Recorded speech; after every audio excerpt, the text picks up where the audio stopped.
There are two types of pumps used in the Jura coffee machines, and a lot of customers order incorrectly. So this video is just to clarify which one you need to order that fits your Jura coffee machine. So you can see the one on the right, this one here, is slightly bigger than the one on the left. And this one here is the SAP pump. It is used in older models, such as the ones manufactured before 2021. And this one on the left, this is the SPX H100 pump. It is used in ENA 8 and the newer E8 and E6 models that were manufactured and sold after 2023.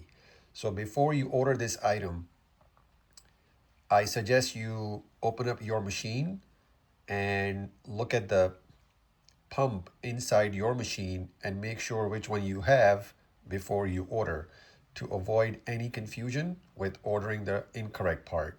So this is a bigger one, SAP pump, and this is the SPX pump, both manufactured by Sysko in Switzerland.